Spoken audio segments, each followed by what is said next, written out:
siyisizwe esingazi ukuthi sisukaphi sifana nokuthi siyisizwe esingazi ukuthi siyaphi. Sanibonani babukele emakhaya, igama lami uyanga kaCenga, silana endaweni yokumaphumulo size kubaba uMadlala ongumbhali wencwadi ethi bayosiphika abangasekho. Enginizele nakho ukuthi nje ngitshengise indawo la umdlalo kade udlalelwa kuyona, ngintshengise nabadlali bayo, ngitshengise nombhali wethu.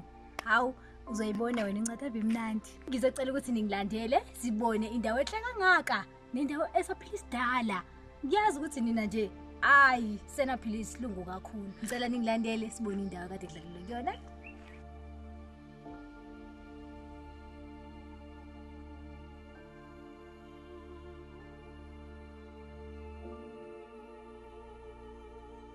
Sanibonani babukeli, usefikile kuMasibakhulu. Njengoba ke nazi ukuthi angihambi ngedwa, ngihamba nobaba ongumbhali wencwadi bayosiphika abangasekho, ubaba uthi Madlala. Baba siyakubingelela futhi siyakwamukela ohlelweni Amasiko Nemikhuba. Sicela ubingelele. Madlamini kohlale kuyintokozo njalo ukuthi silokhu sihlangana ngaphansi kwalolu hlelo Amasiko Nemikhuba. Kubalaleli ke angisho ukuthi kuyintokozo ukuthi sibuye sixhumane futhi kulolu hlelo lwamasiko nemikhuba noma sihlangana ngaphansi kwesimo esinzima lapho sigulelwa khona. Amasiko ethu ayadunguzela, yikho nje nasicela ukuthi ilona lo makeze nemcakathi yokuthi ehlenge impilo yalawo masiko adunguzelayo ukuze engagcine shabalala onke. Asibambisaneni ke babukeli, siyabonga. Namhlanje ke sizokhuluma ngosigaba 8 otholakala encwadini bayosiphika abangasekho. Lapho khona sizobheka ukufa namasiko akho, umnomzane, inkosi, ingane. Njengoba babukeli ngeke ngachaza ukuthi sizofunda okuningi ngamasiko. Ebengazi ukuthi nakho ukufa kunamasiko akho. Baba masikhuluma ngamasiko okufa suke sikhuluma ngani? Lapha sikhuluma ngezinto noma ngemkhutshane eyenziwayo uma kushone umuntu. Ngoba uma engenziwanga ngendlela okufanele ngabe yenziwa ngayo, kuba khona ukungahambi kahle kwezinto okungadala umkhuhlane noma kugcine sekukhipha esinye isidumbu ekhaya. Esitholile la baba, ubaba kaThakathile egula ethi akahlatshelwe imbuzi anikezwe isibindi. Manje kumuntu osuke egula usuke esifunelani isibindi? Ake sikuqhathanise lokhu nomntwana osuke ephuma ekhaya eyemendweni ukuthi kukhona leya nkomo yakhe kumncamisa okuyakudinga ukuthi ehambe nayo ewumphako wakhe uyongena nawo emzini. Ngokunjalo ke siyazi ukuthi umuntu uma esefa usuke esewushiya lo mhlaba eseyabo omunye umhlaba. Nakhona ke kufanele kube khona lo mphako wakhe ohamba nawo futhi ke oyongena nawo kwabangasekho ukuthi uma efika kubona kube khona obaphathele khona okumngenandlini wakhona kulelo zwe osuke eseya kulona. Uhlatshelwa inkomo noma imbuzi? Uhlatshelwa imbuzi. Kodwa kuleyo mbuzi phela hayi ukuthi usuke ezodla konke, usuke ezodla nje isibindi kuphela. Siyasiza ukuthi umuntu meseshonile uyabuya azothulambile, mhlawumbe udinga ukuthi ahlatshelwe okuyisilwanyana. Manje shuthi lo obuya yilo suke engahlatshelwanga lembuzi leyadla isibindi sayo. Cha khona kunjalo. Umuntu mayebuya usuke sefuna ukuthi enzelwe imisebenzi yakhe ethile njengoba sikhuluma njena ngokufa namasiko akhona. Kusuke sekukhona amasiko athile osefuna ukuthi enzelwe wona. Asuke engafunwa uyena. Asuke sefunwa yilabo sefike kubona abangasekho. Nomenzeliwe lembuzi le uyabuya. Yebo kunjalo. Uzofihlwa khona kusasa. Sesosake sesihamba nawe mfethu. Ngikhalela uThakathile obemkhonze nje kangaka uyise. Kodwa ke ngiyocela ukuthi ningamtsheleli lapha ngaphakathi ekhaya ngoba ngeke akwazi ukuyibamba. Kanti isiko alivumi ukuthi akhalele ikubo la ekhaya. Ungani umakoti kuthiwa kumele angakhaleli abantu bakube emzini? Makumele akhale kumele aphumele ngaphandle. Sakathile makoti omntanami. Njoba ngikubizile lana, ngithi ake sizocosha kuyimfinyana la. Ingoba kunezindaba ungamele sizikhulumele emagcekeni akambatha nawe. Ubabakho besimthanda sonke makoti omntanami. Kodwa ayikho into esingayenza usephumule. Usho ukuthini ma? Singabe sisamkhalela ngezinyembezi. Singamvili ngoba impilo yakhe isikumveli nqa. Konke kuuhlelo lukamveli nqa. Makoti omntanami. Asale sesisula izinyembezi. Kubuhlungu khona kuyatshutshuma. Ma, usho ukuthi ubaba akasekho? Kasekho mntanami.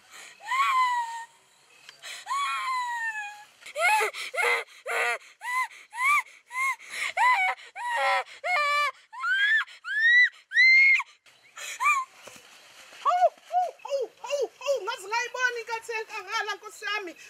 Ngazi ngayibulala ingane. Makoti omntanami. Ngizokwenza njani? Phela kusuke kungashoniwe emzini. Kusuke kushonwe kubo. Ngakho ke akufanele ukuthi ekhalela abantu bakubo emzini. Ngoba uma yenza kanjalo kusho ukuthi usehlolela lo mndeni wasemzini ukuthi nakhona kugcine kukhalwa. Okusho ukuthi kushonwe nakhona. Uyazi nangale kokhala kuyangcwatshwa ngikhuluma nje. Lisho uliphinde. Kungenzeka ukuthi kodwa okunye kudalwa yithina ngokulahla amasiko ethu. Bese besiphika kabangasekho. Ngoba besiphila. Kahle yini kufika kangaka endaweni? Abantu benze bengcwatshe kanye pho. Okunye kwakho okudala lokho ukungena kwabantu bebe babili engcwabeni. Isho uphinde esigolosa. Okunye kwakho ilobutshwala obugaywayo. Buze buphuzwe nasemangcwabeni. Phela abantu abangasekho bayizithutha into enotshwala phakathi. Baye befisa ngathi ngalokho yenzeka kuze baphuze na. Basho mangaka. Asibonisane ke madoda. Ekubo kufanele kwenziwe nokufanele kwenziwa emangcwabeni. Emkhosi ke sibone lana makunemingcwabo emzini yabantu kuphume utshwala obugayiwe. Ngabe kumele yini makunomngcwabo kugaya utshwala besizulu? Utshwala into egaywa uma kubuswa. Nifuna ukuthi nijabule kanye nabangasekho. Uma kushoniwe kusuke ngabuswa. Kodwa ke manje uma senigaya utshwala nina laba abangasekho bazobona sengathi kwenzeke into enhle. Uma kuthi uma kushoniwe lapha ekhaya kugaya utshwala kuthi abangasekho bazothi uma befuna utshwala bese befune sengathi bengabulala umuntu lapha ekhaya ukuze bekwazi ukuthi bethole utshwala ngoba kutholakala utshwala ngoba noma kushoniwe lapha ekhaya. Okusho ukuthi ukugaywa makushoniwe into engenhle. Empeleni utshwala kufanele kugaywe emva komngcwabo. Lobu utshwala okubizwa ngokuthi utshwala kwenhlabathi. Okusuke sekugunyaza abantu ke manje nakade bezilile kanye nani nenishonelwe lapha emndenini ukuthi sebengaphuma beye emasimini beyothinta inhlabathi. Madoda ngezwe ngabantu ukuthi kuyahlekwa noma kufiwe. Akuhlekwa makufiwe. Lokho kodwa ukuthi laba bangasekho beje lokho kwenzekile kukahle kulo futhi khona okuyikhona. Bese belobe kuphinda futhi. Kukhona lesisho lesimkhulu esike sishiwa abantu ukuthi kuhlekwa noma kufiwe. Sona ke ngabe sichaza ukuthini? Empeleni isisho nje sesimanje leso esisetshenziswa abantu bamanje.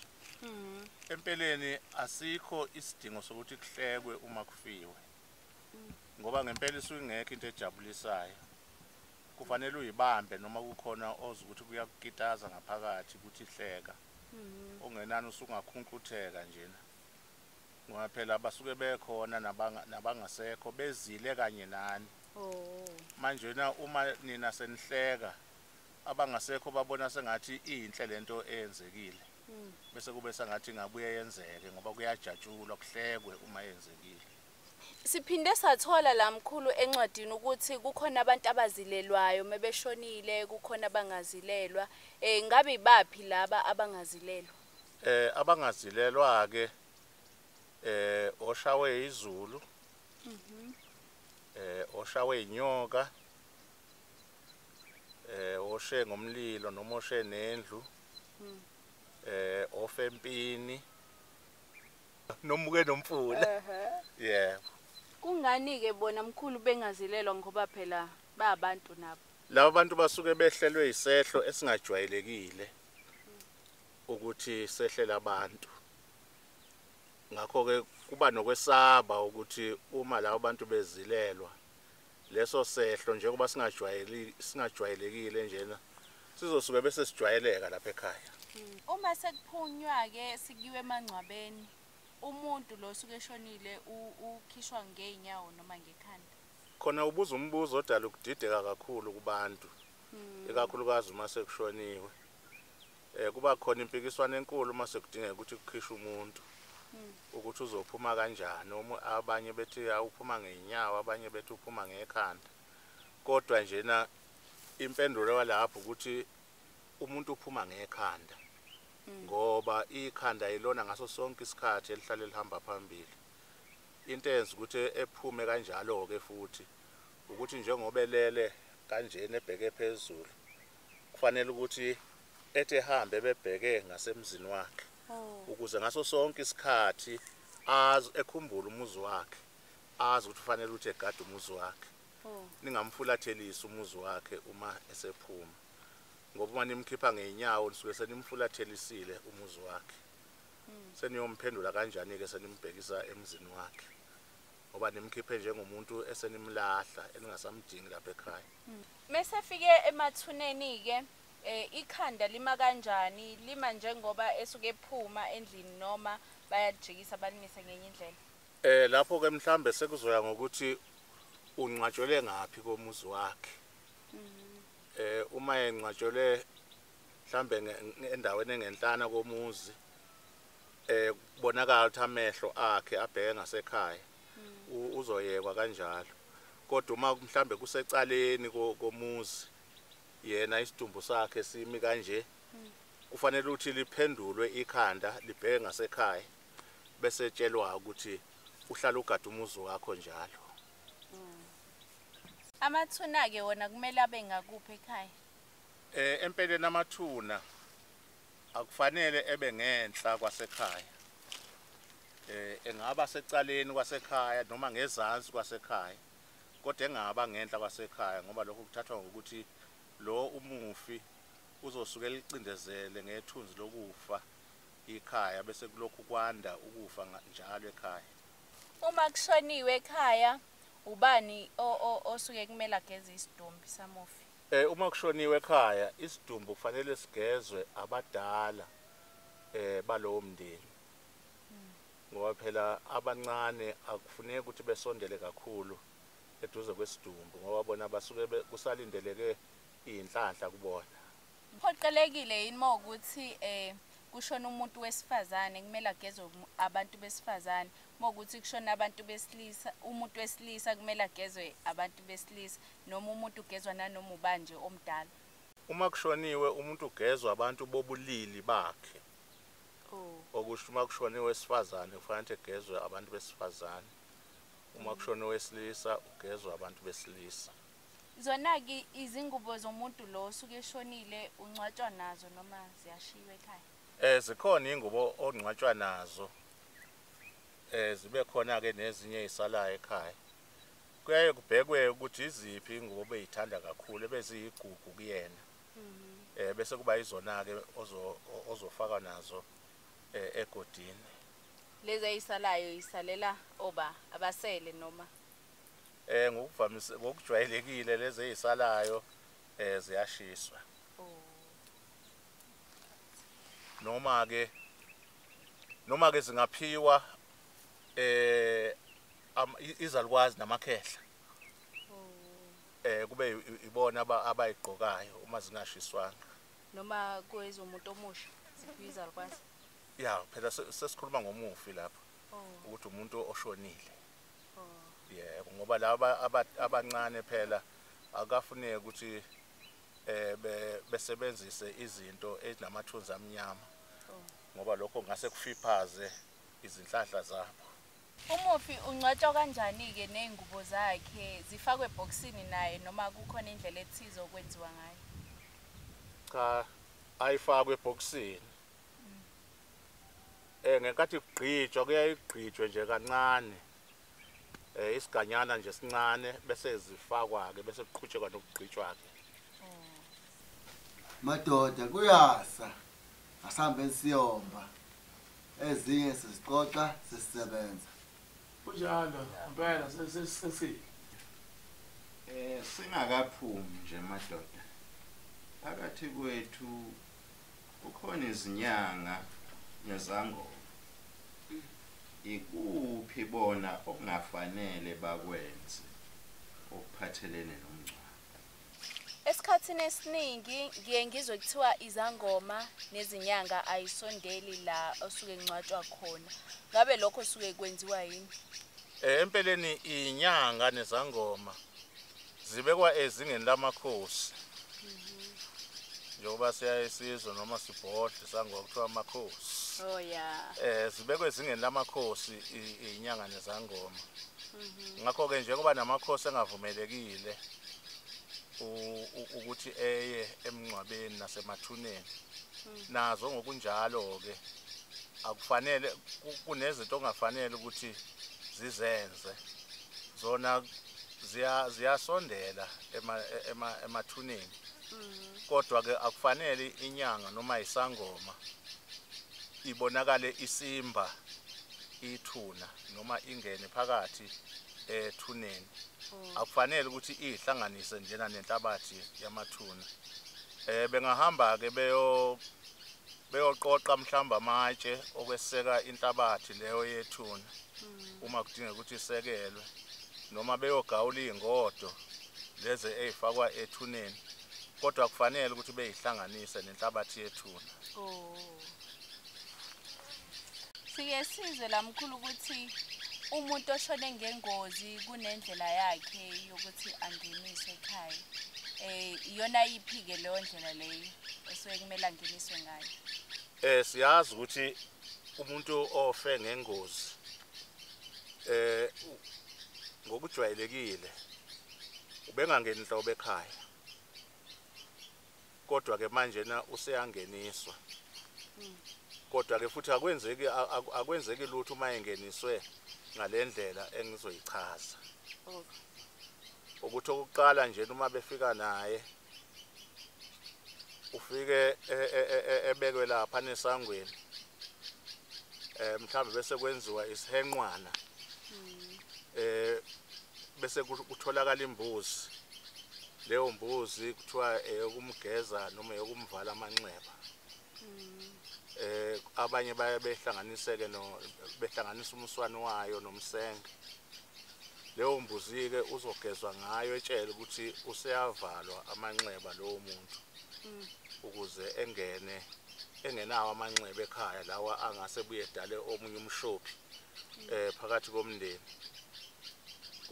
Kube sekudingeka ukuthi kukhulunywe nomuntu wasekhaya omdala ongasekho. Ebizwe lowo muntu etshela ukuthi njengoba simngenisa uma sebemngenisa ukuthi njengoba simngenisa lapha ekhaya sifuna ukuthi ebe ngaphansi kwesandla sakho. Lokho bakwenzela ukuthi kube nomuntu oyedwa njena ozaziyo ukuthi uma lo muntu abamngenisa lapha ebaphunyuka icala liyothwalwa uyena lo obiziwe ukuthi makube uyena omgadayo. Emgade eze enzelwe yonke imicimbi yakhe engangeni ngolaka ekhaya. Uke wathi wayengangeni inhlobo ekhaya. Manje wayengcwatshela la ashonele khona noma babemthatha bamise emathuneni nje. Hayi empeleni njengabantu abafela empini nje babengcwatshelwa khona lapho kwakuvele kumbiwe nje. Khona lapho abawele khona. Ngoba umuntu uma oshonele empini phela kuthiwa uwili uwele khona empini. Akuhlonishwa kanjalo akushiyo ukuthi ufele empini. Babe vele bemngcwabe khona lapho. Engasondela inhlobo ekhaya. Ingenziwa yonke lemigudu leyo kuhlinza imbuzi insonto. Lembuzi le abasuke bemgeza ngayo iyadliwa noma bayayilahla. Leyo mbuzi akufanele ukuthi idliwe. Nayi noma ubani. Kufanele ukuthi igqitshwe leyo mbuzi ngoba imbuzi le nomshophi kakhulu. Abanye ke siyayisibone beyishisa. Kulungile nakho lokho kodwa kubalekile nje ukuthi akufanele ukuthi idliwe leyo mbuzi. Uma umuntu eshonile ukazilela isikhathi esingakanani noma ukuzilelwa komuntu omdala nokuzilelwa kwengane kuyafana. Umuntu oshonile uzilelwa izinyanga ezintathu. Kodwa ke umama ke uma eshonelwe umkhwenyana yena kufanele ukuthi ezile nje na unyaka wonke ngaphambi kokuba ekhumula inzilo.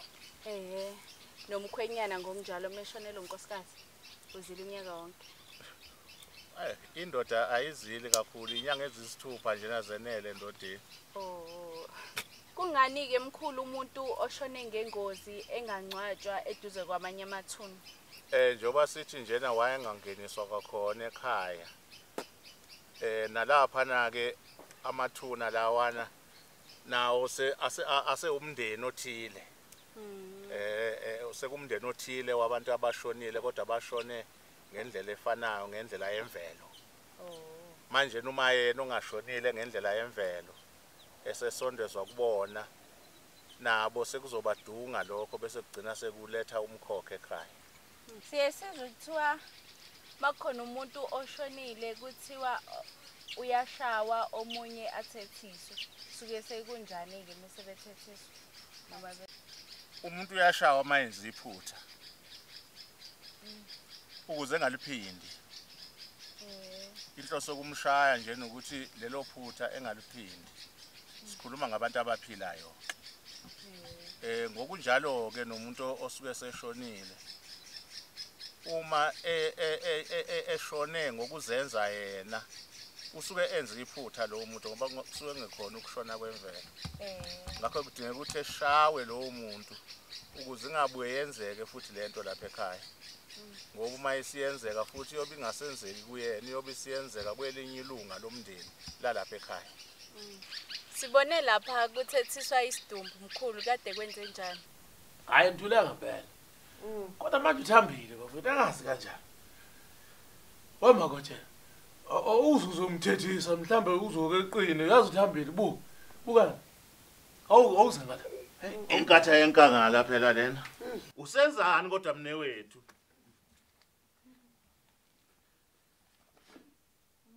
Ngiyabuza. Ngithi mkhuba mundo nogile ekhaya. Lumbolini lelo osilethela lona. Uzohamba kanjani? Uthambe kanje. Ufuna ukuhamba nathi sonke manje lapha ekhaya? Ufuna usithatha sonke. Hayi ugile umkhupha kwenziwa lento. Ubani okwenzela imisebenzi yakho uma usesihamba nawe sonke? Sifuna uhamba nomndeni wonke. Hayi. Akaqine. Hayi qina. Asikafuni thina ukuhamba. Asikafike esethi isikhathi. Hamba wedwa. Hamba yedwa. Obaba nobaba omkhulu. Ugile imkhuba. Obaba nobaba omkhulu bayokuhlangabeza bekukhombisa indlela ebheke lamathongo. Yemsethambeleni. Angiyazi nami lenkinga. Qina manje. Hayi. Gile imkhuba. Ngithi qina manje mfowethu. Obuyezwa. Siphume nawe usuqinile. Obuyezwa. Ayigilwa le. Lide leliba ngozolihamba. Gile imkhuba. mayelana lona ke othethiswayo kuyenzeka umuntu oshonile uthambe umzimba wakhe. Uma lo muntu ke nomzimba othambile kuthathwa ngokuthi uzobuya elande abanye bomndeni lapha ekhaya. Ngakho kufanele ukuthi ethethiswe etshele ukuthi makaqine uzohamba kanjani ethambe kanjena. Bese elokhuza ke omunye ke ngempela kuyaye ukuthi emva kwesikhathi uthola ukuthi akasathambile ngalendlela kade ethambe ngayo. Kodwa noma ke kwenzeka ke kuqhubeka ethamba kodwa uma ethethisiwe sekuyaziwa ukuthi hayi ngeke kubuye kusenzeka lokho ngoba uthethisiwe. Methambile suke kukhona kukhalelayo noma suke ngafuni vele ukuhamba.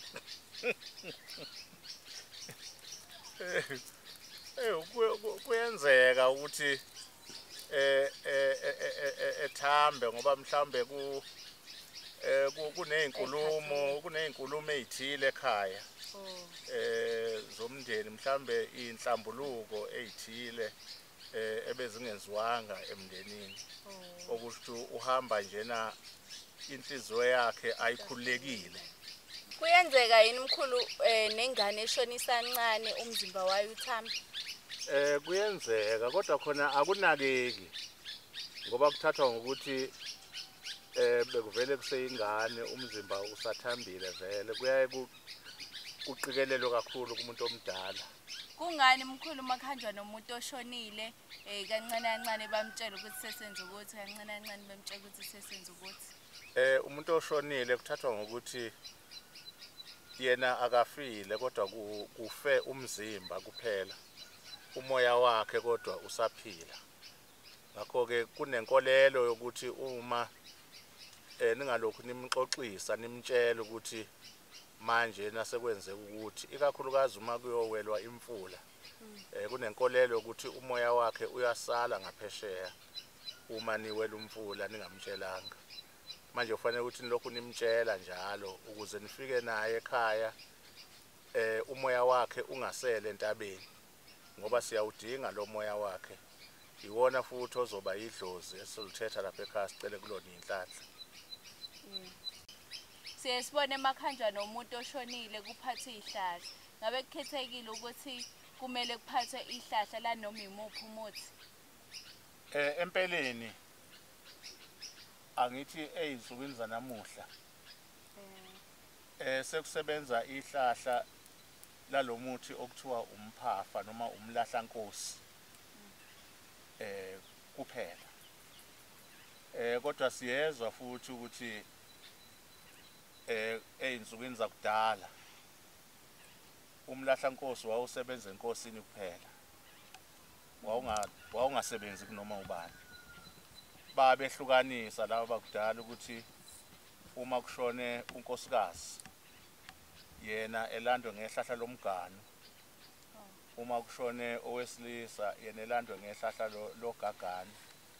Kodwa njengamanje sekusebenza elilodwa kuphela okuyihlahla lomphafa obuye ubizwe futhi ngokuthi umlahlankosi.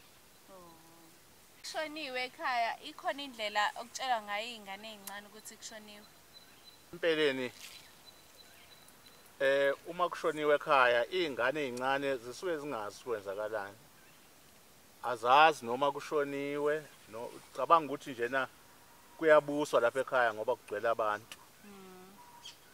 Lokho kwenza ukuthi ke ingane bese ilokhu imbuza lo oshonile ukuthi uphi ubani. Ngoba yona inalo ulwazi lokuthi ushonile. Manje kunendlela ke ukuthi ingalokhu imbuza ukuthi uphi ubani ingalokhu imkhumbula. Kufanele ukuthi kuthathwe umlotha ke igezwe ngawo bese itshelwa ukuthi ubani ufile ungaphindi ukhulume ngaye. Lokho kwenza ukuthi ngempela ingane ke ivele ikhohlwe uyena ngoba kukholakala ukuthi umlotha loyana enye indawo okuhlala kuyona amadlozi.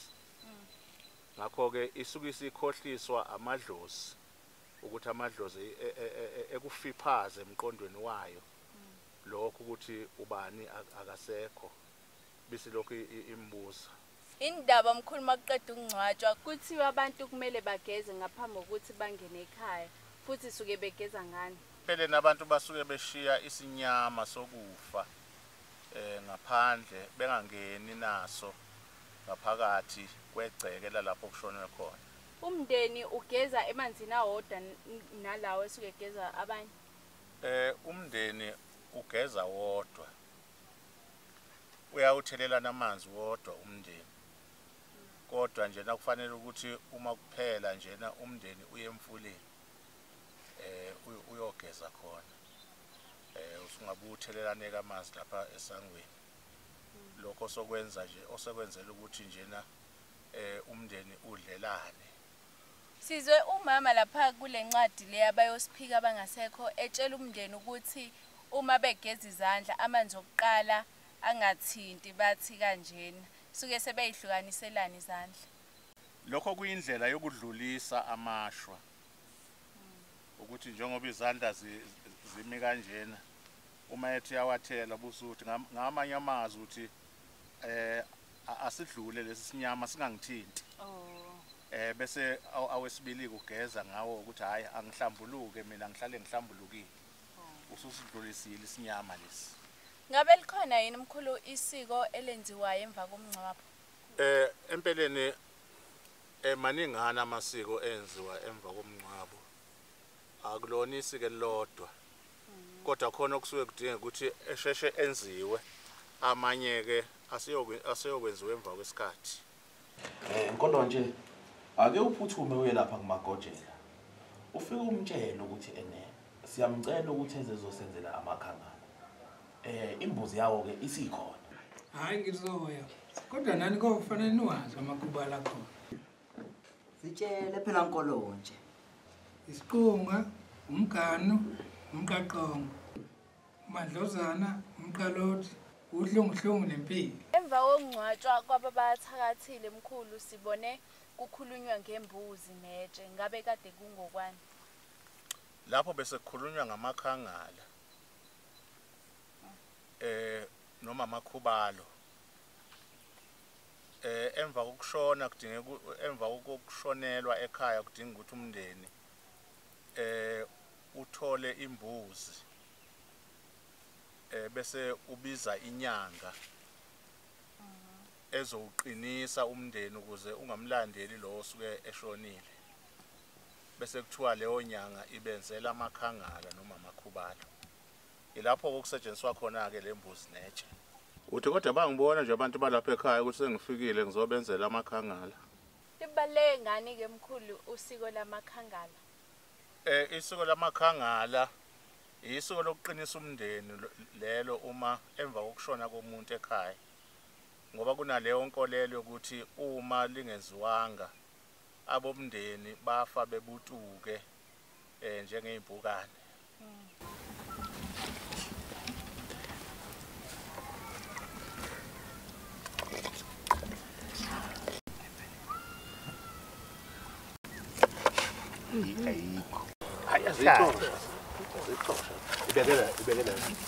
Hayi sesemaphethelweni ke manje na khiphitshe. Senza udoloqina wethu. Sibone itshe lapha liphekwa nenyama kade sekwenze njani? Njoba ngithi kusuke kwenziwa amakhangala njena. Kuyisiko lakhona ukuthi uma kwenziwa amakhangala inyama lena yangaphakathi yembuzi iphekwe kanye netshe. Kodwa ongathathwa noma yiliphi itshe. Okuthathwa itshe lomfula. Okuyilona eliphekwa kanye nenyama. Indaba mkhulu umuntu angathathi nanoma iliphi itshe nje alibonayo alipheke nenyama kuphoqelekile ukuthi kube itshe lomfula. Itshe lomfula lisuke lehlule ukufa emfuleni. Amanye amatshe ebutuka ephela. Ngakho ke njengoba kuthathwa lona njena kusuke kwenzela ukuthi nani nikwehlula ukufa uma kunihlasela. Sibone leyo mbuzi iphekelwa ngaphandle, ihlinzelwa ngaphandle futhi suke kwenzelani futhi abobani abanelungelo lokuthi bayidle leyo mbuzi. Njengoba lembuzi iphekelwa ngaphandle njena sishilo sathi imbuzi yokuqinisa umndeni lona ukuthi ungahlaselwa izifo kwenzela ukuthi ke izifo zingasondeli ekhaya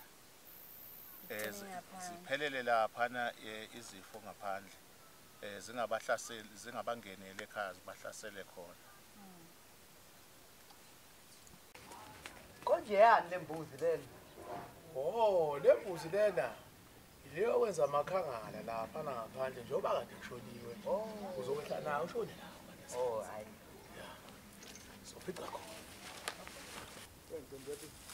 Izoyibeka nje lembuzi. Funeka uyisondeze khona lapha eduze komlilo lapha ezosetshenzelwa khona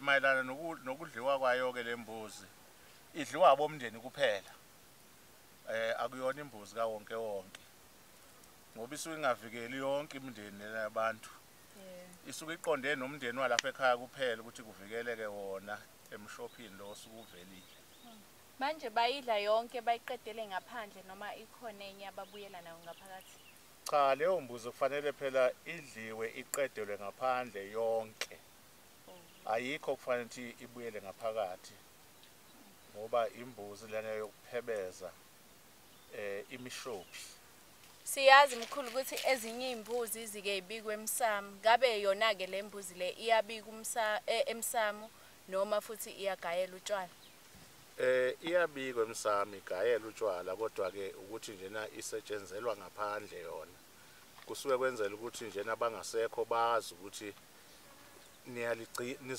ngalolu suku nigcina leli siko lamakhangala uma sekufika isikhathi sokuthi kuzilwa kanjani ukuzila kuyahlukana okwengane nomuntu omdala sibone njena umama uma eshonelwe ingane mhlawumbe uyaye efake njena isiphikana kuphela esiyinkomba yokuthi ushonelwe kodwa uma sekushona ubaba wasekhaya bese efaka ingubo emnyama ephelele kuthi abomndeni ke bona bayofaka nje iziqebhezana zeyindwangu lapha okuyofika isikhathi ke sokuthi beyikhiphe lezo iziqebhezana abakubiza ngokuthi ukuwohloza bawohloza inzilo umama ozilile okungamele akwenze umama ozilile akufanele ukuthi edle amasi uma kudliwa akufanele ekhe kuqala akufanele futhi uma ehlezi ehlale efulathele amadoda noma ekhuluma nje nakufanele ukuthi ekhulumele phansi engakhulumeli phezulu ekhulume ngokuyihlonipha uma kudliwa kuwumcimbi noma uma edla yedwa akumele akhe kuqala ekudleni kwakhe phela uma ukudla kwakhe usuke ezobe eqhudelana nobani sengisho uma bedla bebaningi akufanele ukuthi yena bese kuba uyena ozothatha kuqala sibona amadoda ephuma nemkhonto ngabe kade yangakuphi lapho bese kufike isikhathi sokuthi ebuyiswe umufi ezoba idlozi elihle ekhaya amadoda kade obuyisa umufi asuke kade kuthiwa ukujikijela asuke kade eyojikijela asezobuya lapho ke sekuthathwa ngokuthi ke asebuya naye umufi abuya naye eza naye ekhaya